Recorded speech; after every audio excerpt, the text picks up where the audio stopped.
আজ ছিল বাড়িতে জন্মদিনটা কার ছিল শুনবে না তোমরা? জন্মদিনটা ছিল আমার ভাসুরের পোতা, মানে আমারও তো পোতা।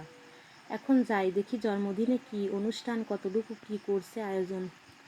জন্মদিনে আমার ছেলের বউ এসে আমাকে বলল, কাকিমা আমার ছেলের জন্মদিনে আমার দুই দিকের দাওয়াত, একদিকে রান্না করার দাওয়াত, একদিকে খাওয়ার দাওয়াত। আমি বললাম, বৌমা কতজন মানুষের আয়োজন করছো? বৌমা বলল, 60 জন মানুষের আয়োজন করছি, ওই জায়গায় তোমার রান্না করতে হবে। চলো যাই দেখি কি করা যায়। আমার গাছ থেকে একটা ফুল নিয়ে বললাম পুতাকে, হ্যাপি বার্থডে টু ইউ। ফুলটা আমার পুতাকে দেওয়ার মাত্রে ফুলটা হাতে ধরে নিল। আমি বললাম, দেখি তোমার কানে গুজে দিই। তা নেবে না। এখন চলে যায় রান্নাঘরে। বৃষ্টির দিনে তো একটা খোলামেলা রান্নাঘর ছিল, সে জায়গায় চুলো পাতানো হয়েছে। বৃষ্টির দিন, এমনও বৃষ্টি শুরু হয়েছে জন্মদিনের অনুষ্ঠানে, সে বাইরে রান্নার কোনো ছিল না, অবস্থাতে ছিল না। যাই রান্নাঘরে চলে এসেছি। এবার ড্যাগ, যেহেতু 50, 60, 70 জনের রান্না, তাই একটা ড্যাগ ভাড়া করে নিয়ে এসেছে। এখন আমি ড্যাগটা চুলোর পরে বসিয়ে জাল ধরিয়ে এখন দিয়ে দিলাম তেল, সয়াবিন তেল দেওয়ার পরে এ দেখো মশলা কেটে কুটে ধুয়ে পরিষ্কার করে বেটে কুটে রেখেছে। এখন আমি দিয়ে দিচ্ছি গরম তেলের উপরে পেঁয়াজ কুচি। পেঁয়াজটা আমি সব দেব না, আমি আজকে তেহেরির উপর বেরেস্তা দিব, তাই 3 ভাগের 1 ভাগ পেঁয়াজ আমি ড্যাগে দিয়ে দিলাম, আর থাকলো 1 ভাগ পেঁয়াজ। এবার পেঁয়াজটা আমি ভালো করে নাড়িয়ে ছাড়িয়ে দেওয়ার পর এবার এই জায়গায় সব মশলা, গোটা যত মশলা আমার লাগবে সব কিছু বেটে রাখা হয়েছে, সেটাও দিয়ে দিছি ড্যাগের উপর। এবার ভালো করে নেড়ে চেড়ে মশলা ভালো করে নেড়ে চেড়ে ভেজে নিলাম। এবার দিয়ে দিলাম পরিমাণ মতো লবণ,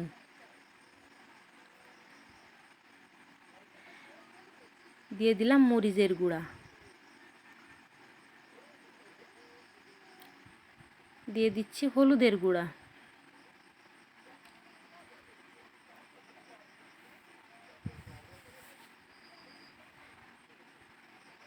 আবারও আমি ভালো করে নাড়িয়ে ছাড়িয়ে নিচ্ছি। মশলা থেকে প্রায় তেল বেরিয়ে এসেছে। এবার দিয়ে দিলাম হালকা করে একটু পানি। এ জায়গায় 4 কেজি মুরগির মাংস কুটে কাটে পরিষ্কার করে রাখা আছে। এবার দিয়ে দিলাম মুরগির মাংসটা দিয়ে আবারও আমি নেড়ে চেড়ে নিচ্ছি। ওধারে বৌমারা চালগুলো ধুয়ে পরিষ্কার করে ঝরাতে দিছে। আমার কাজে সাহায্য করছে আমার ভাসুরের ছেলে আর ননদের মেয়ে। বৌমারাও সাহায্য করছে, তারা ক্যামেরার সামনে আসবে না, তাই তাদের উঠোনো হচ্ছে না। আমি এতগুলো রান্না আমি নাড়াতে পারতেছি না, তাই ভাসুরের ছেলেকে বললাম, তুমি একটু নাড়িয়ে ছাড়িয়ে দাও। এবার আমার নাড়ানো ছাড়ানো ভাজাটা হয়ে গেছে চালের সাথে, মশলার সাথে, মাংসের সাথে। এবার দিয়ে দিলাম পানি, পরিমাণ মতো পানি দিয়ে আবারও নেড়ে ছেড়ে দিচ্ছি। এবার আমি পেঁয়াজের বেরেস্তাটা করে নেব। পেঁয়াজ বেরেস্তাটা এভাবে ভেজে নিচ্ছি।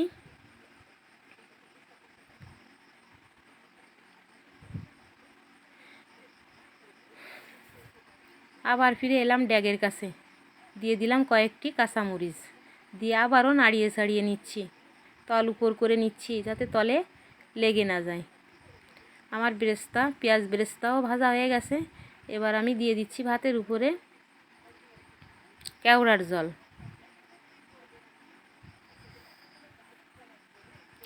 দিয়ে দিলাম পেঁয়াজের বেরেস্তা।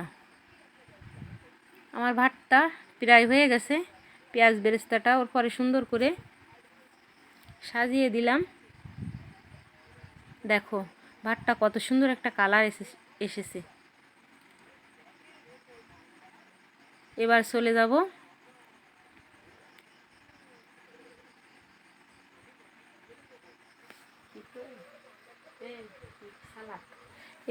এসছি সালাতের কাছে। জন্মদিনের অনুষ্ঠানে সবাইকে সালাদ দিব। সালাদটা ভালোভাবে কুটে ধুয়ে সাজিয়ে নিলাম প্লেটটাও কত সুন্দর সাজানো হয়ে গেছে। এবার লেবুটাও কেটে কুটে ভালো করে সালাদ বানিয়ে নিলাম। শসা দিয়ে লেবু দিয়ে কেটে ফুল করে সুন্দর করে কেটে নিয়েছি। এবার যাওয়া যাক জন্মদিনের কেকের কাছে। গ্রামঘাটে দোকানে মেলা বড় কেক পাওয়া যায় না, তাই ছোট ছোট 2 পাউন্ডের 2 কেক নিয়ে এসেছি। এবার কেকটা টেবিলের পরে ভালো করে সাজিয়ে নেওয়া হলো। ওদের রান্নাবান্না তো সব কমপ্লিট, কারেন্টটাও চলে গেছে। জন্মদিনের কেক কাটার আগেই কারেন্টটা চলে গেল। এদারে ফুতা তো ঘুমিয়ে পড়বে, চিল্লে পাল্লা কান্নাকাটি করতেছে, কারেন্ট নেই। এখন কি করা যায়, মোবাইলের ফ্ল্যাশ জ্বালিয়ে কেকটা কেটে নেওয়া হচ্ছে। কেকটা টেবিলের পরে সুন্দর করে সাজিয়ে নিলাম। দেখো কেকটাও সাজানো হয়ে গেছে, একটা চৌকা কেক, একটা লাভ কেক। গ্রামের ছেলে মেয়েরা সবাই ঈদের থেকেও খুশি হয়, ছোট ছোট সামান্য জিনিসেই ওরা অনেক খুশি। দেখো কত সুন্দর করে গ্রামের ছেলে মেয়েরা কত সুন্দর করে সেজেছে, ওকে কত আনন্দ লাগতেছে। ক্যান্ডেল, এবার ক্যান্ডেলটাও দিয়ে নিলাম কেকের উপর। দেখো ছেলে মেয়েরা কত সুন্দর, পুতনিরা সাজিয়েছে কত সুন্দর করে। এবার ক্যান্ডেলে আগুন ধরিয়ে দিলাম। সবাই তো বলছে হ্যাপি বার্থডে টু ইউ, তাই করে করে চিল্লা ফাল্লা করতেছে। এই যে ক্যান্ডেলটাও জ্বালানো হয়ে গেছে। বাচ্চারা কত আনন্দ কত খুশি করতেছে। দেখো সেজে গুজে সবাই যেন পরি হইছে, পরীর মতো সাজিছে। দেখো বাচ্চারা পরীর থেকেও বেশি সেজেছে মনে হচ্ছে। জন্মদিনের কেক কাটা তো শেষ, খাওয়া দাওয়া হচ্ছে, এখন আনন্দ করতেছে। কারেন্ট নাই এদিকে, আর বেশি ভিডিও করতে পারলাম না। আজ এ পর্যন্তই। বন্ধুরা তোমাদের যদি ভালো লাগে একটি লাইক কমেন্ট এটা সাবস্ক্রাইব করে দিও।